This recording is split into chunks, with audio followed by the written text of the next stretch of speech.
Party के तमाम MLAs ने आज वॉकआउट किया है पीएचई के तमाम डेली वेजेस के सपोर्ट में। महराज मलिक इस वक्त मेरे साथ मौजूद है। महराज साहब, किस नजर से देखते हैं इस वॉकआउट को, क्या सोचते हैं? भारतीय जनता पार्टी के तमाम इनको क्या जरूरत है वॉकआउट करने की? ये तो गलती की है, जम्मू के लोगों ने इनको वोट दिया है।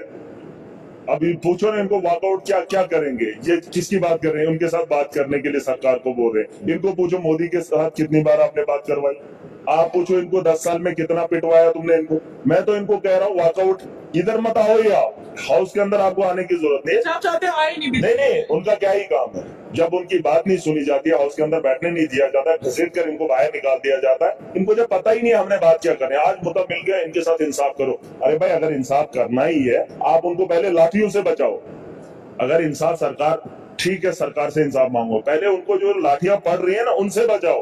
उनके साथ खड़े हो जाओ। 28 एमएलए जिस वक्त खड़े हो जाएंगे, पुलिस का डंडा उन पे नहीं बजेगा। पहले डंडे से बचाओ, फिर सरकार उसके बारे में सोचेगी। तुम्हें कोई अधिकारी नहीं है जिन लोगों ने 10 साल उनका उजाला नहीं किया। आज वो, मैंने कहा ना वीडियो उनकी चलेगी ना उनकी बात चलेगी। अब उनको बोलो कि आपने अपने घरों में बैठ जाइए, बात खत्म ही करेगा। तो मतलब आप कहना चाहते हैं कि ये सिर्फ लाइमलाइट के लिए किया जाता है? बीजेपी का कोई रोल ही नहीं है। जम्मू कश्मीर की सरकार बनी है और जो कैजुअल लेबरर्स हैं वो हमारे हैं। हमें उनके बारे में सोचना है। उनके परिवारों ने हमें चुनकर भेजा है और इसमें कोई दो राय नहीं है। सरकार इसमें सक्षम रहेगी और इसको सोचना पड़ेगा। जिन लोगों ने वोट दिया है और जिनको हमने उम्मीद दिखाई है, जिनके बारे में मैनिफेस्टो लिखा है, और उस मैनिफेस्टो में अगर वो लोग हैं, उनकी जिंदगी को बेहतर बनाने का वादा अगर किया है, तो सरकार करेगी। बीजेपी ना है, इनकी बात मत सुनिए। ये सिर्फ लोगों के अंदर जिंदा रहना चाहते हैं। मुद्दा पहली बार मिला है, वरना बजट पे ये बात नहीं कर सकते, ग्रांट्स पे बात नहीं कर सकते, बहस नहीं कर सकते। कोई पॉलिसी इनके पास नहीं है। रट्टा लगाकर आते हैं, वो सवाल सुनवाना ही सुनवाना चाहते हैं हाउस के अंदर। लेकिन स्पीकर साहब ने आज वो भी नहीं सुना। रट्टा लगाकर जब इंसान आता है, जब एक बच्चा तैयारी करके आता है, वो चाहता है मेरा मास्टर सुने, टीचर सुने, क्योंकि उसने याद किया होता है। अब ये कहीं एक सवाल याद करके आते हैं। अब सुबह से इन्होंने सोचा था हम बोलेंगे क्या बोलते, कैजुअल लेबर से बात करो, बात करो। ये आज रट्टा लगाकर आए थे। इन्होंने अपनी बात ठोकनी थी। इनको बोलो डंडों से बचवा लो। अगर इनको ज्यादा हमदर्दी है, सरकार, देखिए सरकार, ये साफ बात है, जनता भी सुने, हाउस से बेहतर है अगर बीजेपी उन लोगों के साथ सड़क पे खड़ी हो जाए। ये मैं इनको मशवरा दे रहा हूं। देखिए, अगर विपक्ष में मैं होता तो मैं उनके साथ खड़ा होता। 28 एमएलए जिस वक्त कैजुअल लेबरर्स के साथ खड़े होंगे, बताओ कि जम्मू कश्मीर की सरकार को मानने पे मजबूर करेगी नहीं करेगी? हाँ, उसके अंदर तमाशा करेगी। आप जाएंगे, अपने अपने कमरों में बैठेंगे, गाड़ियों में बैठेंगे, बेवकूफ समझते। 10 साल इन्होंने इनको लाठियां ठुकवाई, आज बात करेंगे कितनी बार पिटवाया? क्या ये कोई भाई पहली बार हुआ? क्या पहली बार हुआ? और ये तमाशा करेंगे। आज जो है कैजुअल लेबरर्स के साथ इंसाफ नहीं हो रहा, तुमने कौन से झंडे गाड़ दिए? अरे हमें सब पता है, तुम्हारा माफिया है, उसे रोकेंगे। देखिए, शराब का माफिया, सड़क का माफिया, रेत का माफिया, उसके अलावा आप देखेंगे स्कूल का माफिया, हॉस्टल का माफिया।